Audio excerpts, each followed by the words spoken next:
Hola, ¿qué tal? Muy buenos días, tardes ya.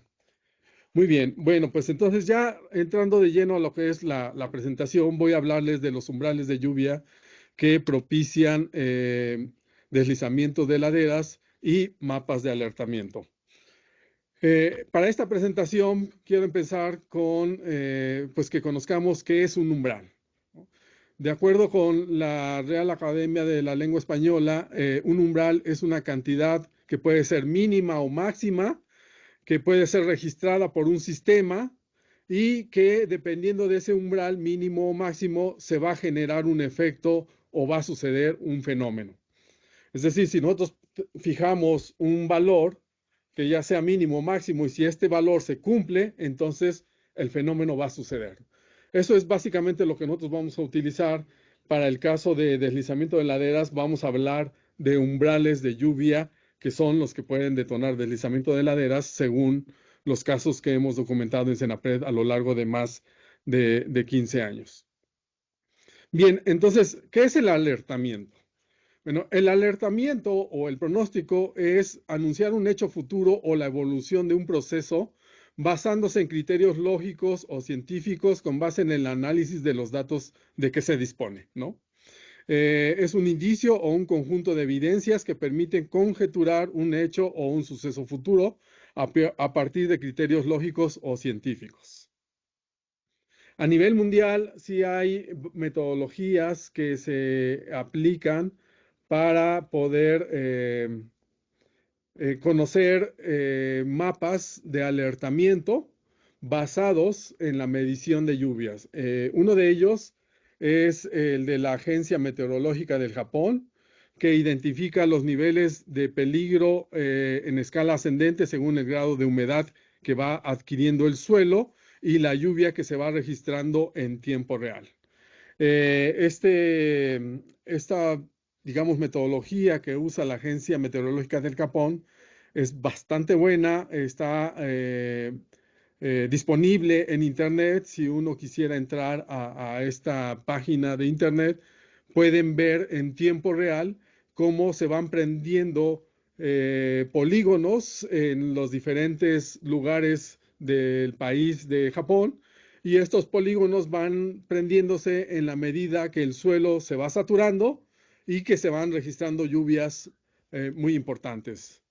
De esta manera, el gobierno de Japón tiene la posibilidad de alertar a la población, tal vez con horas de anticipación, para que pudieran implementar medidas de evacuación, para que en caso de que se presente un deslizamiento de tierra, pues el mínimo número de personas se vean afectados. Digamos, este es un sistema bastante bueno, muy recomendable, tiene varias opciones para ver en tiempo real el riesgo, mapas de riesgo por deslizamiento de laderas, también inundaciones, mapas de riesgo por inundaciones, también por desbordamiento de ríos, inundaciones y también la precipitación en tiempo real es factible observarla en estos mapas.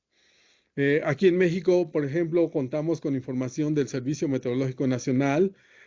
Hay estaciones meteorológicas automáticas que no muestran la información a través de polígonos como lo hace la Agencia Meteorológica del Japón, pero sí es factible ingresar a las estaciones meteorológicas automáticas, descargar la información que se está guardando en alguna estación de interés y analizar los datos posteriormente. Nosotros aquí en Escenapred hemos desarrollado una metodología para que, tomando en consideración los umbrales de lluvia que hemos determinado para diferentes estados de la República, podamos elaborar mapas de alertamiento no basados en la lluvia que se está registrando en tiempo real. Para ello, lo que nosotros utilizamos es la lluvia que ya se registró en 24 horas, 48 horas o 72 horas anterior al día que estamos analizando y el pronóstico de lluvia para las próximas horas, que pueden ser 24 horas, 48 horas o 72 horas. La combinación de la lluvia registrada con la lluvia que va a llover en las próximas horas nos puede determinar los lugares con base en el Mapa Nacional de Susceptibilidad donde pudieran presentarse deslizamientos de laderas.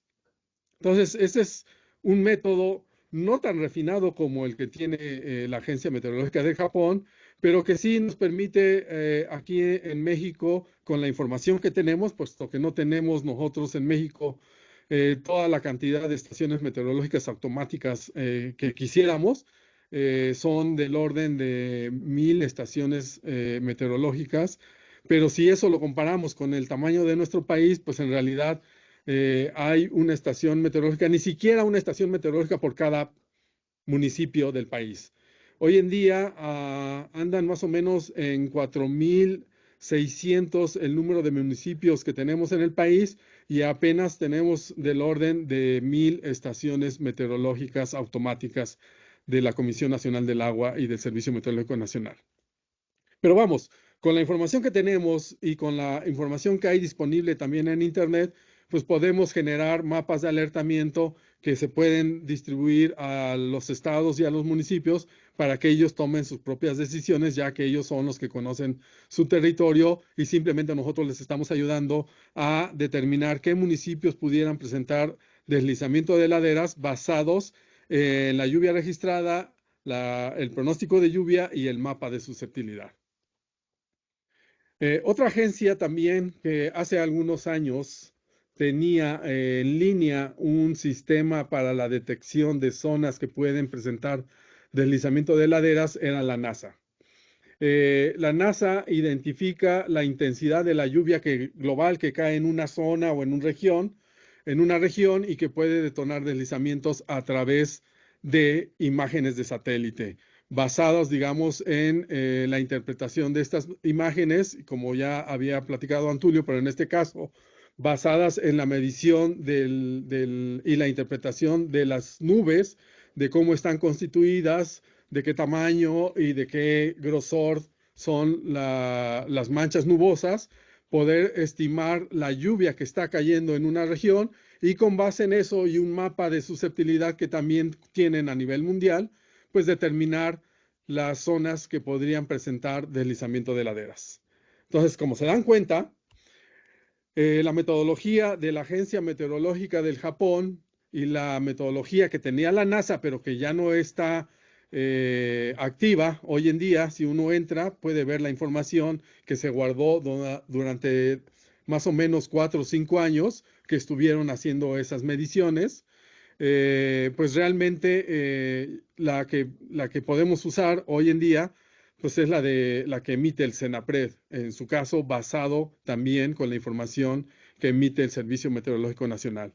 Sin embargo, este aplicativo que está todavía disponible pero que no está actualizado, pues vale la pena echarle un vistazo, leerlo y ver los criterios que se utilizan para definir los umbrales de lluvia que detonan deslizamientos. En ambos casos, tanto en la de Japón como en la de la NASA, son metodologías basadas en la lluvia que puede detonar el deslizamiento. Eso combinado con la humedad que se va generando en la masa del suelo va a ser la combinación que va a producir los deslizamientos de laderas.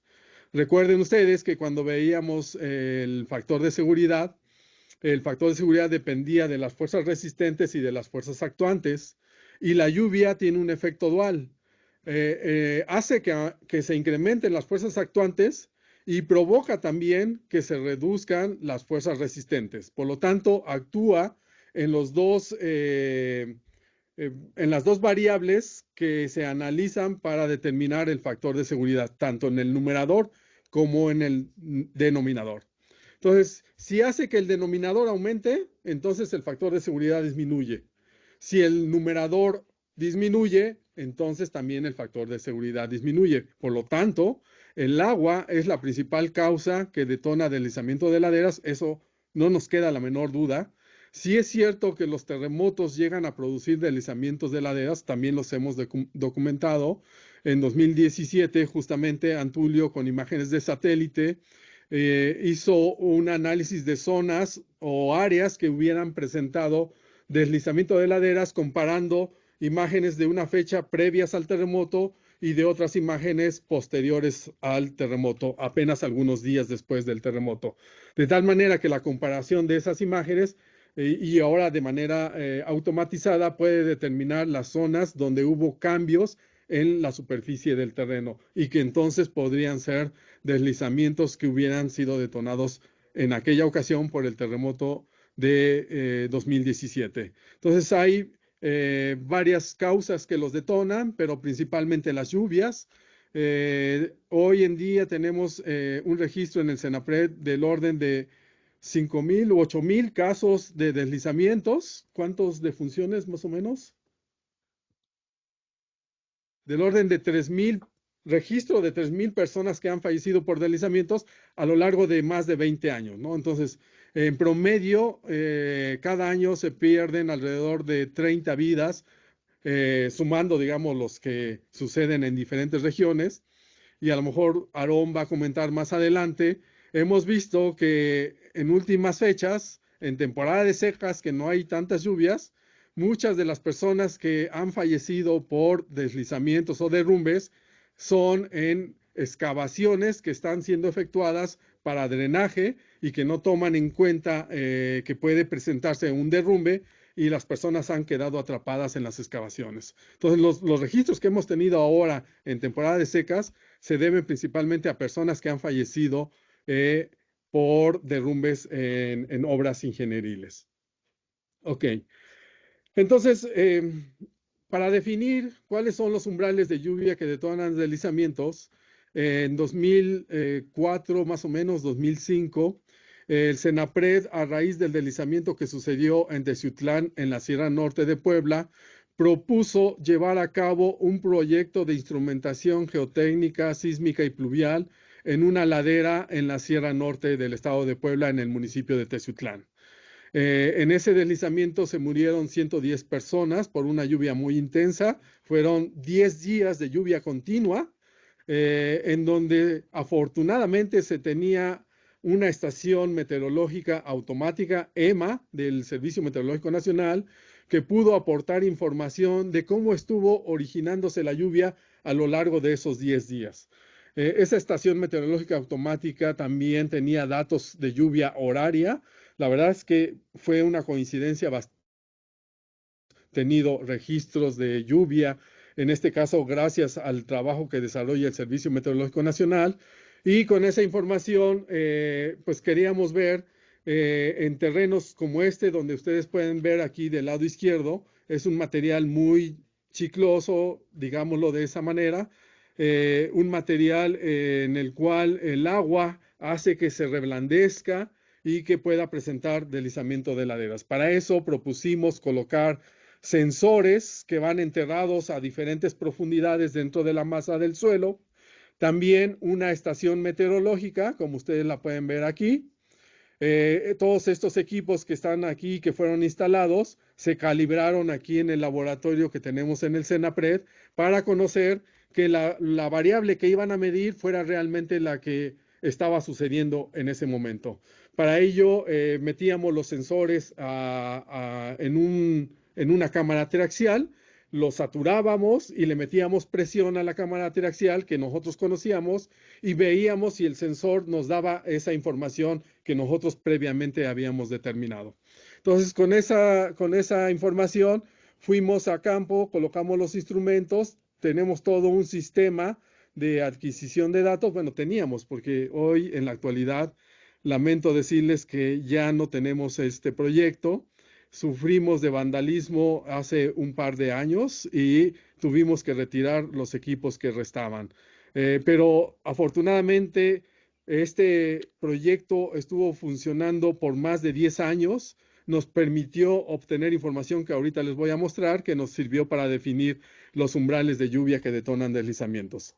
Esta fotografía que está aquí en la parte inferior en medio es un acelerómetro que también fue instalado en la ladera. Entonces, en ese lugar medíamos presión de poro, deformación superficial del terreno, deformación profunda, lluvia y sismicidad, digamos, son las variables que principalmente detonan deslizamientos de laderas. Para los que son ingenieros civiles, seguramente han escuchado un término que se llama presión de poro. La presión de poro es una variable que en ingeniería nosotros la usamos para calcular otro parámetro que se llama esfuerzo efectivo. Esa presión de poro es muy importante porque es la que reduce la resistencia del suelo. Entonces, cuando nosotros empezamos a hacer cálculos y esas curvas de las superficies de falla que les platicaba del factor de seguridad, justamente es una variable muy importante considerar es la presión de poro. La presión de poro que se genera en la base donde está la curva de la superficie de falla. Esa presión de poro es la que reduce la resistencia del suelo y, por otra parte, el aumento que se está generando cada vez que llueve hace que las laderas se deslicen.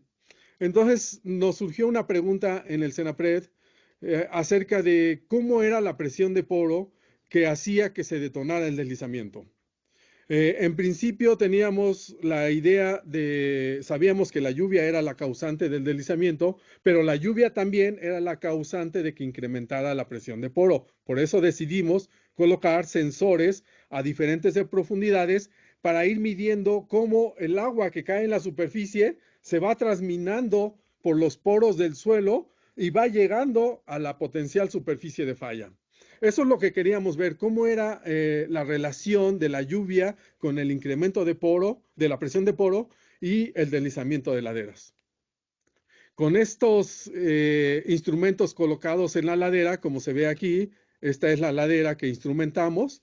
Aquí está el deslizamiento de 1999, ya es una zona estable donde hay sistemas de estabilización consistentes en drenaje superficial, unos pequeños muros intermedios y un sistema de estabilización en la parte superior. Lo que decidimos fue instrumentar la ladera contigua porque teníamos información de lo que había pasado aquí y queríamos verificar si esto que pasó acá lo podíamos medir en una ladera muy cercana a donde ya sabíamos que había habido un deslizamiento y conocíamos cuál era la superficie de falla, que esa es una de las variables que era muy importante conocer. ¿Por qué? Pues porque aquí pudimos medir la profundidad de la superficie de falla, pudimos hacer pruebas aquí y verificamos que a la misma profundidad que hay aquí había un estrato muy blando donde podrían presentarse los deslizamientos de laderas. Entonces colocamos instrumentos con la estación meteorológica en el año de 2009, pudimos medir una lluvia muy intensa. Aquí se ve la evolución de la lluvia conforme pasan los días y dense cuenta que hay dos estaciones meteorológicas, la del CENAPRED, que es la de color verde, y la del Servicio Meteorológico Nacional, que es la misma que midió la lluvia de 1999 y que teníamos la posibilidad de comparar esas dos mediciones de lluvias. Es importante mencionar que estas dos estaciones meteorológicas, la del CENAPRED está colocada aquí en la azotea de esta casa que está aquí, que es la casa de la casa CENAPRED, o que es la caseta de registro de datos. Esa caseta es esta donde estamos aquí parados en la fotografía de en medio. Aquí está la estación meteorológica. Y la otra estación meteorológica se encuentra más hacia el noreste del municipio, aproximadamente a 2 kilómetros o quizás un poquito más de distancia. Entonces, dense cuenta, primer variable importante a considerar, que es el mismo municipio y hay dos estaciones, pero las dos estaciones no miden la misma cantidad de lluvia, pero sí están en un orden de magnitud similar. En la estación del Senapred nosotros medimos una lluvia acumulada en aproximadamente 3 días. Medimos 350 milímetros de lámina de lluvia y en ese mismo lapso de tiempo en la estación del Servicio Meteorológico Nacional se midieron alrededor de 375 milímetros de lámina de lluvia. Esta lluvia que registramos en 2009, para poderla comparar con la de 1999, vean ustedes, aquí está en color rojo la gráfica de la lluvia acumulada de 1999 que detonó el deslizamiento donde murieron 110 personas y podemos observar que el primer tramo de esta lluvia de 1999 era muy similar al del 2009 y si hubiera seguido lloviendo, en el caso de 1999, después de este tramo, en esta fecha, el 5 de octubre, fue cuando se originó el deslizamiento. Es decir, que nosotros cuando estábamos registrando esta lluvia, estábamos muy alertas porque en caso de que hubiera seguido lloviendo, es muy probable que se hubiera detonado algún deslizamiento similar al que sucedió en la Aurora en Teziutlán en 1999. Eso por un lado, por lo que tiene que ver con la lluvia. Pero ahora veamos la presión de poro que yo les comentaba, que es la variable que determina la resistencia de los suelos para que se presente el deslizamiento de una ladera. Este piezómetro está a 10 metros de profundidad, por eso se llama PZ 1000A. Se llama A porque está en el punto A, el que está aquí arriba, pero está a 10 metros de profundidad. Que esta es una de las cuestiones que uno tiene que tomar en consideración cuando recibes cierta cantidad de dinero que solamente te permite comprar cierta cantidad de instrumentos. Entonces tienes que decidir dónde los vas a colocar. Puede ser que eches todos los huevos de la canasta en un solo lugar, pero te queda la incógnita de cómo se están presentando las variables en otros lugares. Entonces, en el punto A, en esa lluvia que registramos aquí a menos de 100 metros, vimos que había llovido en ese lapso 350 milímetros de lámina de lluvia. Pero la presión de poro es súper interesante cómo no cambió. Estos movimientos que se ven aquí de que como oscilaciones de que sube y baja es ruido del propio sensor. O sea, el sensor va midiendo la presión, solamente que haya un cambio importante va a cambiar de dirección, pero esas pequeñas oscilaciones realmente es el ruido que produce la misma corriente eléctrica que nosotros le alimentamos al sensor, pero no hay una tendencia de que el sensor empiece a aumentar. Entonces, para fines prácticos, lo que vimos que la presión de poro a 10 metros de profundidad no se generó. Entonces, si nosotros hubiéramos querido tomar como un sistema de alerta la presión de poro, y hubiéramos visto que no se incrementó la presión de poro, pues hubiéramos dicho, pues no alertes a la población. Sin embargo, la lluvia era bastante abundante en la parte de arriba. ¿Qué es lo que estaba pasando? ¿Por qué no reaccionaba el sensor? Pues no reaccionaba porque lo que vimos es que después de un tiempo, el sensor ahora sí empezó a incrementar la presión de poro, pero las lluvias ya habían terminado. Es decir, por la permeabilidad de los estratos de suelo que se encontraban por arriba de 10 metros, el agua no baja de manera directa e instantánea a la superficie de falla, sino que va bajando de manera lenta y por lo tanto, si nosotros queremos utilizar la presión de poro como sistema de alerta, no va a ser adecuado porque hay un tiempo que podemos desperdiciar entre lo que se presenta el deslizamiento y en lo que evacuamos a la población. Por eso decidimos que la variable que teníamos que usar para determinar umbrales de alertamiento era la lluvia y no la presión de poro. Y vean ustedes en este otro piezómetro, que es el piezómetro Z700B. Está a 7 metros de profundidad en el punto B y es un piezómetro en donde para fines prácticos tampoco hubo un incremento de la presión de poro. Este valor que hay de 0 acá nos indica que sí hay agua abajo en el subsuelo, pero que no se está incrementando la presión de poro. O sea, hay agua, el sensor detecta que hay agua, pero no está detectando presión. Eso es lo interesante. Es decir, el nivel del agua no está subiendo. Eh, para que quede claro, quisiera decirle a todos los que nos están escuchando, porque probablemente no todos sepan qué es la presión de poro. Les voy a hablar de una variable que seguramente han escuchado, que es el nivel freático. Cuando ustedes hacen una excavación en un terreno y en esa excavación al siguiente día empieza a aparecer un espejo de agua, el punto donde se equilibra el espejo del agua, ese es justamente la presión que se está generando para que el agua llegue a esa profundidad. Entonces, lo que yo estoy midiendo aquí es como si yo tuviera un pozo y hubiera un tirante de agua a 10 metros de profundidad. Y aquí, en este caso, a 7 metros de profundidad, el tirante de agua es muy pequeño. Es decir, que hay una variación de la profundidad del nivel de agua en el punto A respecto del punto B. En el punto A encontramos agua en el pisómetro de 10 metros, pero en el punto B encontramos también agua, pero con una presión más pequeña. Es decir, que la variación del nivel freático va cambiando conforme uno se va alejando de la parte más elevada de la ladera. Y en el punto C, en el piezómetro PZ226, C es un piezómetro ubicado a 2.2 metros de profundidad, 2.3 para fines prácticos, donde ahí sí no hay nada de presión de poro. No hay ni siquiera agua, es decir, el terreno, si uno hace un pozo a esa profundidad, nunca vas a tener agua. Necesitas rebasar los 7 metros para empezar a tener apenas un espejito de unos 10 o 15 centímetros, pero si excavas 10 metros vas a tener un espejo ya de 1 metro tal vez de profundidad. Entonces, en el piezómetro más superficial, donde es más factible que llegue el agua rápido, tampoco hubo un incremento de presión de poro. Entonces, la conclusión fue, con base en este proyecto, es que era la lluvia la que debíamos de utilizar para determinar umbrales de lluvia que detonan deslizamientos. Entonces, con esa información y con los datos que se registraron también en 1999 en otras estaciones meteorológicas de la Sierra Norte de Puebla, pudimos hacer un análisis de la cantidad de lluvia que detona deslizamientos, porque sabíamos, con base en esta curva que yo les expliqué, que el deslizamiento sucedió en esta fecha. Entonces sabíamos qué cantidad de lluvia se tuvo que presentar para que sucediera el deslizamiento.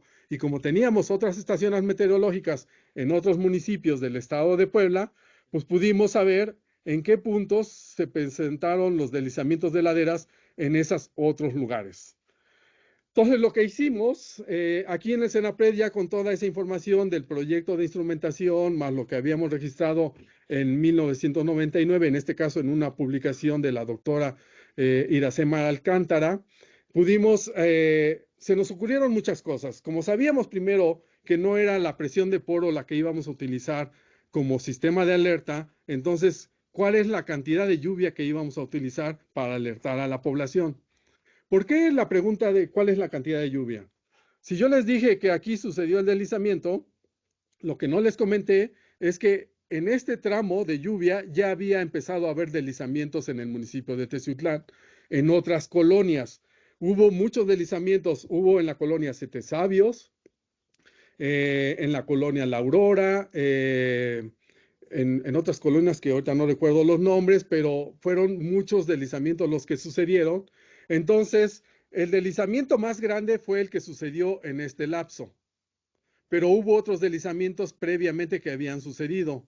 Entonces llegamos a la conclusión de que no podíamos alertar o tomar como valor de alerta máxima el umbral de 350 porque para este valor ya había habido antes deslizamientos de laderas. Entonces, con base en eso, empezamos a meter esa información en un archivo de Excel donde teníamos la lluvia que se registra anualmente en Teciutlán, que es del orden de 1,800 milímetros en un año, y en un lapso llovieron alrededor de 350 milímetros, que es lo que yo les había comentado. Entonces, ustedes allá en su casa, si tienen su celular a la mano, les pido que dividan 350 entre 1800 y díganme qué valor les da, más o menos. Bueno, más bien, no me van a poder decir porque llevamos un desfase de tiempo. Pero el resultado que da de medir 350 entre 1800 es 0.21. Ese es el valor que me da. Había otros datos de deslizamientos que habían sucedido y eran 370 o 320 o 300 milímetros. Si dividíamos, por ejemplo, 300 entre 1800, nos dan 0.16. Si dividimos 390 entre 1800, da 2.16. De tal manera que hubo una gran cantidad de valores que teníamos, pero todos oscilaban entre 0.2 o 0.17 hasta 0.249 más o menos. De tal manera que el valor medio que encontramos, que si dividíamos el valor que detona deslizamientos entre el promedio de lluvia anual, nos da 0.244. Entonces, con este valor, si multiplicamos los valores promedio de lluvia que se registran en todos los estados de la República, podríamos definir los umbrales de lluvia que detonan deslizamientos, que esta es la variable que andábamos buscando. Entonces, como se dan cuenta, con esta relación de 0.244, pudimos encontrar que para el estado de Veracruz, el umbral de lluvia muy alto que detona deslizamientos es de 364, para Puebla es de 310, para Oaxaca de 371 y así para el resto de los estados de la República. Pero este valor que está aquí de color rojo es el valor que está muy cercano al deslizamiento más grande, al de la Aurora en Teciutlán. Sin embargo, como les dije, antes de ese gran deslizamiento de Teciutlán ya había otros deslizamientos, por ejemplo, en cortes carreteros. Entonces, si se dan cuenta, en este gráfico, para llegar de 0 a este valor máximo no es una línea recta. Hay una curva que se presenta en la forma del gráfico para que podamos llegar a este valor de lluvia de aproximadamente 350 milímetros. Y cuando vimos los registros de 2009, ahí sí pudimos ver que podemos trazar una línea recta de 0 al valor máximo que se registró en ese momento. Entonces decidimos que para encontrar el umbral alto y el umbral medio podríamos multiplicar el valor de umbral muy alto por 0.75 y el valor de umbral medio multiplicando el valor de muy alto por 0.5. Entonces, la mitad de este valor es 182 y 3/4 partes de este valor es 273. De esta manera pudimos definir que si en algún lugar se empieza a rebasar este umbral de 182, de 98, de 108, entonces va a empezar a haber deslizamientos en cortes carreteros.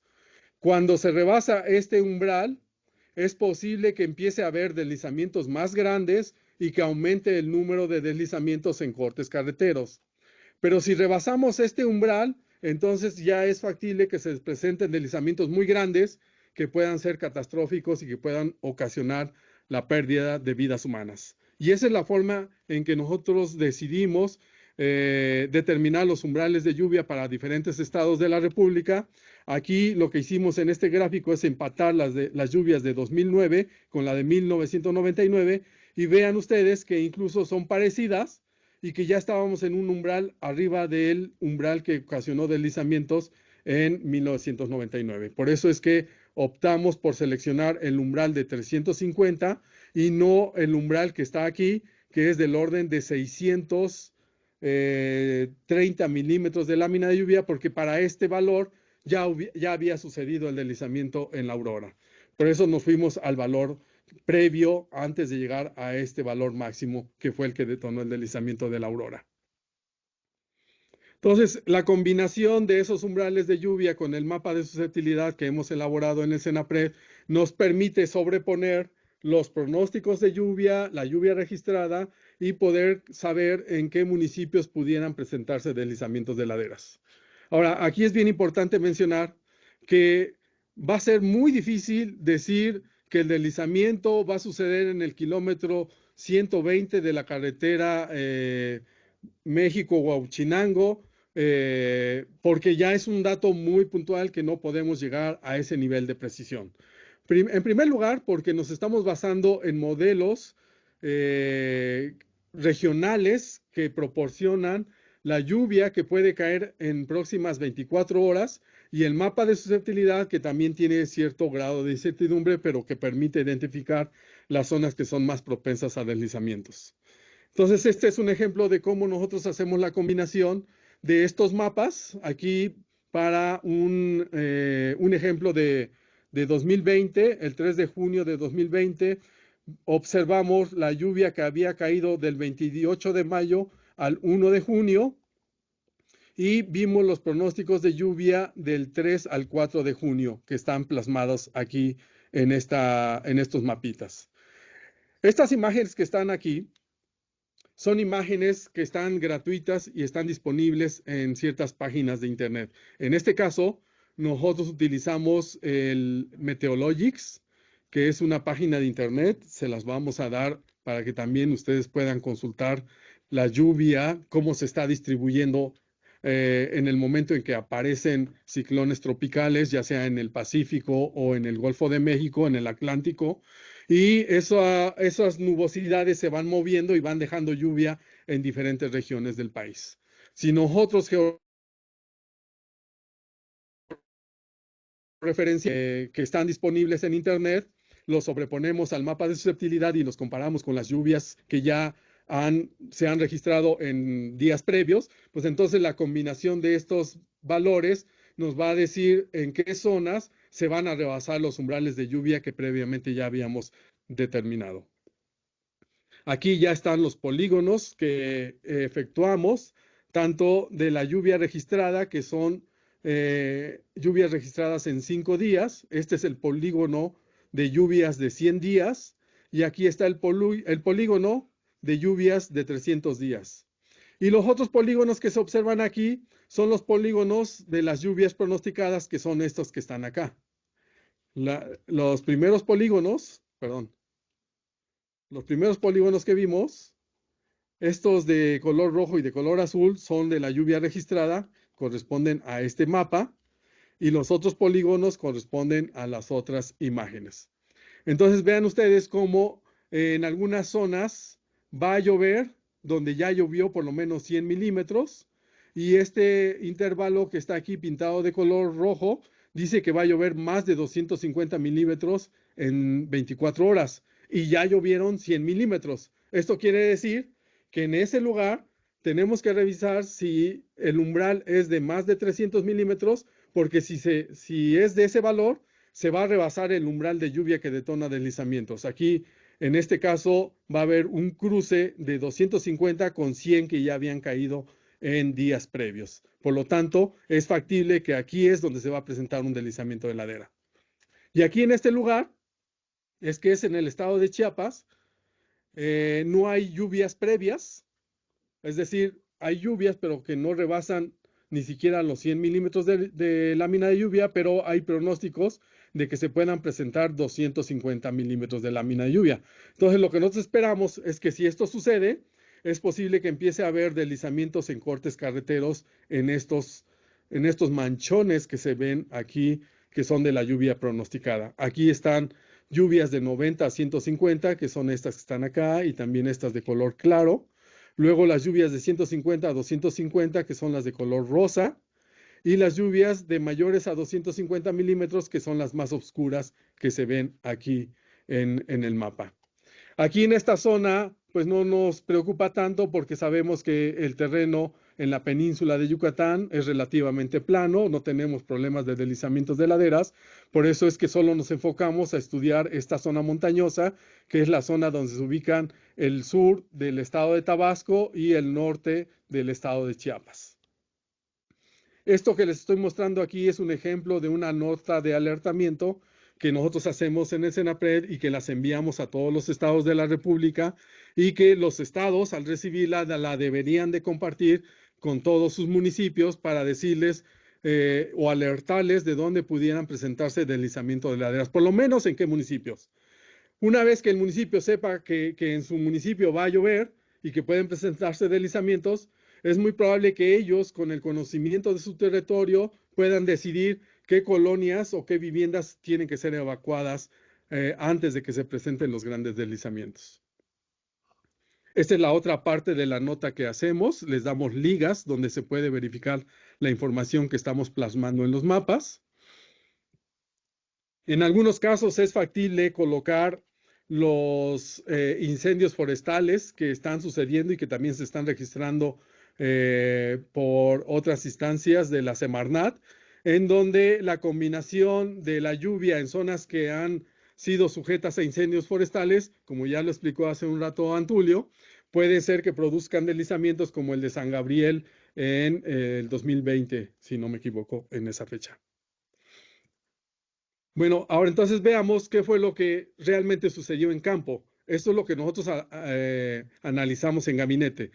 Hicimos las notas, generamos los mapas, determinamos en qué regiones del estado de Chiapas podrían presentarse lluvias o deslizamientos y deslizamientos de laderas. Está la región norte, centro y sur de Chiapas, la región sur, Oaxaca, la región este, Tabasco, la región sur, que aquí, si se dan cuenta, justamente son los estados que tocan los polígonos en este mapa. Entonces, ya en la realidad, las personas que fueron a campo en este ejercicio que se hizo por la Coordinación Nacional de Protección Civil, nos fueron enviando información de los deslizamientos que estuvieron sucediendo a raíz de este temporal de lluvias. Y para el 2 de junio, que ya habíamos hecho un pronóstico de lluvias que pudieran detonar deslizamientos, empezaron a haber justamente deslizamientos en cortes carreteros, que por cierto no son cortes bien efectuados, sino que tienen algunas deficiencias. Hay algunas caídas incluso de árboles, ya hay encharcamientos en carreteras que tienen que ser limpiados por maquinaria, en este caso principalmente de los municipios de Chiapas, del estado de Chiapas, que fue Cacacoatán, Unión Juárez y Catzazajá en Rancho Nuevo. Una vez que pasó ese día, vimos el pronóstico para las siguientes 24 horas, que fue la nota del 3 de junio. La hacemos antes de las 3 de la tarde, esa nota. Las lluvias normalmente caen en la tarde. Generamos los polígonos donde pudieran presentarse deslizamiento de laderas. Otra vez la combinación de la lluvia registrada con la lluvia pronosticada o incluso también los incendios forestales. Y veamos qué fue lo que pasó para el 3 de junio en el estado de Chiapas. Se dan cuenta, aumenta el tamaño de los deslizamientos y aumenta la cantidad de deslizamientos y ya empieza a haber deslizamientos en zonas urbanas. Entonces, de esta manera nosotros podemos ir verificando en campo lo que está sucediendo en tiempo real en algunos lugares. Bueno, siempre y cuando estuviéramos allá, ¿verdad? No es el caso de que siempre estamos en todos los lugares donde va a haber lluvias, pero esto nos ayuda a demostrar que la metodología que aplicamos pues sí nos permitiría saber las zonas donde se van a presentar deslizamientos de laderas. En el caso de Chiapas, para el reporte de 3 de junio, hay deslizamientos otra vez en cortes carreteros, pero también en zonas pobladas. Y en la medida que siguen avanzando las lluvias, siguen aumentando la cantidad de humedad que se va atrapando en la masa del suelo y por lo tanto los deslizamientos empiezan a ser ya más grandes y más numerosos. Aquí para el 4 de junio, en el estado de Chiapas, ya vemos deslizamientos en zonas urbanas que ya son mucho más grandes, que incluso han provocado la desestabilización de viviendas que están construidas en las laderas y también el incremento de deslizamientos en cortes carreteros, ¿no? Algunos pequeños, pero también algunos más grandes, pero sobre todo ya empiezan a suceder deslizamientos en zonas pobladas y de mayor magnitud. Ahora, aquí también quisiera detenerme un poquito para hacer un pequeño paréntesis. Este deslizamiento, si bien fue detonado por la lluvia, había antecedentes de que aquí había lavaderos, como ustedes ven aquí, y había una acumulación de agua, como la ven aquí, como está escurriendo hacia la superficie de falla. Entonces, no solamente fue la lluvia que se registró, sino también la mala canalización del agua de lluvia hacia las laderas, que incrementa la saturación del terreno y incrementa la posibilidad de que se puedan presentar los deslizamientos de laderas. Para el 5 de junio ya las lluvias empiezan a disminuir un poco, pero también siguen sucediendo deslizamientos de laderas. Ya son más numerosos, ya tiene que haber más brigadas para atender todas estas zonas que están presentando deslizamientos.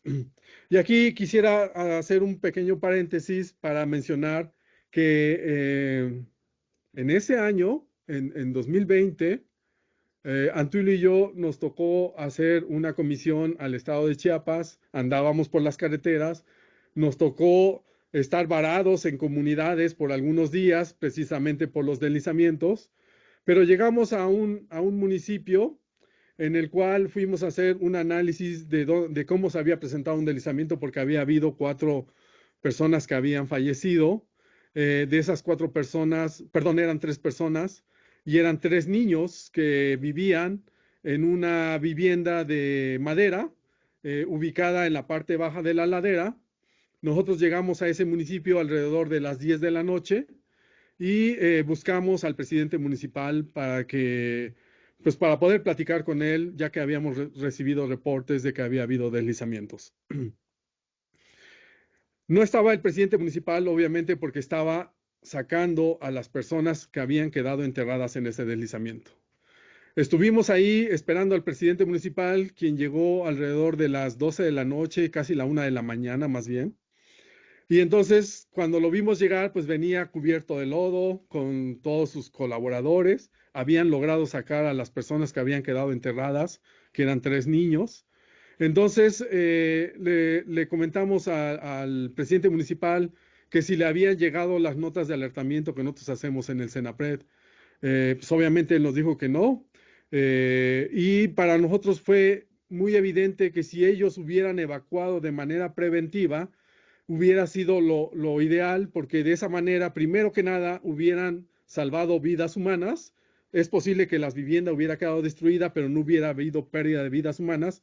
Pero también es muy importante resaltar que no se hubiera puesto en riesgo también el presidente municipal y su gente, que estaban en el lugar tratando de sacar a las personas y en caso de que se presentara otro derrumbe, ellos también pudieran quedar sepultados en ese mismo deslizamiento.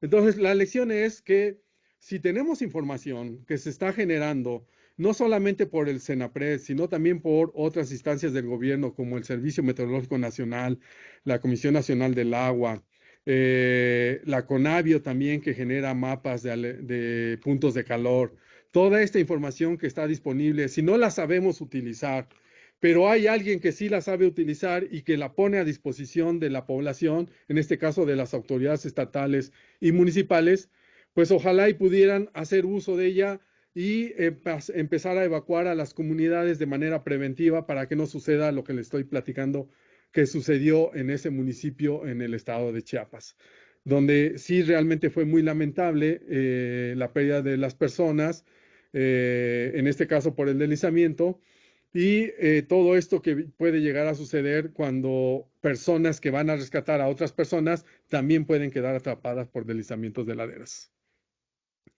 Este es el caso ya del, digamos, un resumen de toda la cantidad de lluvia que cayó en 7 días en el sureste de México.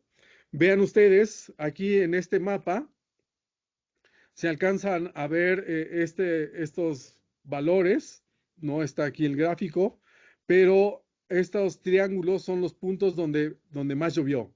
El deslizamiento donde sucedió que una vivienda también se deslizó es el que está aquí resaltado en color cian.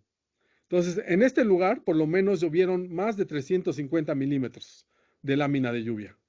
Para el estado de Chiapas, el umbral es de 480 milímetros, es decir, se quedó arriba apenas de este valor o muy cercano a este valor.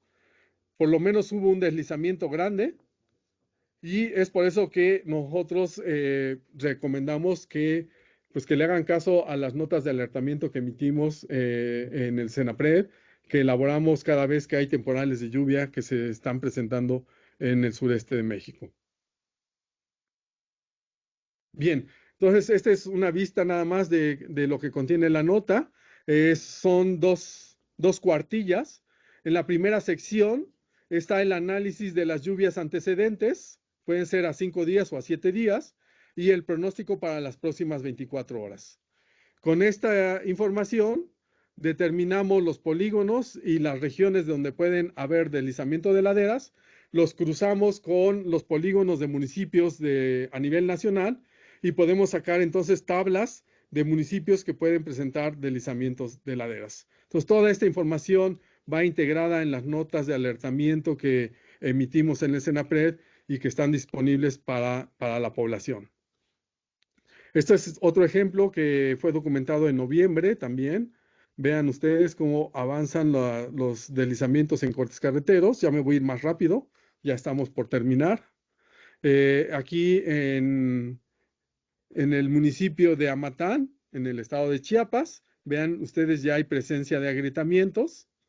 Ya las grietas afectan a las viviendas. Estos son indicativos, son los famosos síntomas de inestabilidad que ya están detectándose en el terreno y que deberían de ser las señales que nosotros debemos interpretar para evacuar a la población. Está bien hacer labores de apertura de caminos siempre y cuando se esté verificando que arriba ya no hay material que pueda caer y que pueda lastimar a las personas que están trabajando en las partes bajas. Para el 3 de noviembre, aquí aumenta también el número de deslizamientos, hay más daños en población, aumenta también el volumen de los deslizamientos que se van registrando y los daños empiezan a ser ya de mayor consideración. Vean ustedes esta vivienda y aquí ya perdió parte de lo que es el escarpe de falla, la vivienda ya está prácticamente destruida conforme van sucediendo las lluvias cada vez más. Este es ya también el resumen de todos los días de lluvia. Aquí también se puede observar cómo en 5 días se rebasaron los umbrales de lluvia para el estado de Chiapas. Em, bueno, esto es incluso todavía para el 6 de noviembre. Y aquí está en este mapa, estos puntos que están aquí, el triángulo nos dice que llovieron 870 milímetros de lámina de lluvia. El escalón pertenece al estado de Chiapas. Y en el estado de Chiapas tenemos 480 milímetros de lámina de lluvia. Se rebasó incluso casi al doble. En Emiliano Zapata también, en el estado de Chiapas, llovieron 802. Es un poco menos del doble del umbral máximo de lluvia que detonan deslizamientos. Por lo tanto, sí estamos convencidos de que esta metodología que hemos desarrollado en Senapred puede ser de mucha utilidad para las personas que tienen actividades de protección civil. Vean ustedes, este deslizamiento es el que mencionaba Antulio hace un momento. Es el segundo deslizamiento más grande que se ha registrado en México, en Amatán, en el municipio de Izhuatán, perdón, en el estado de Chiapas, el 6 de noviembre. Aquí en este lugar se rebasó el umbral de lluvia, es un deslizamiento muy grande, entonces cumple con las condiciones que ya les he venido mencionando. Perdón, ya me estoy regresando. Voy a seguir avanzando.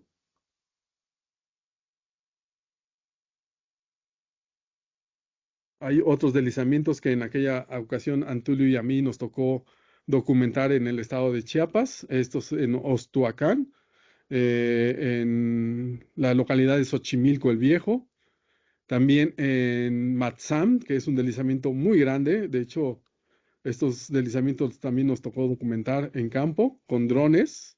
Esas imágenes son de drones. Y aquí son la lista de municipios que nosotros habíamos determinado y los que están resaltados son los municipios de nuestras listas donde sí hubo deslizamientos de laderas.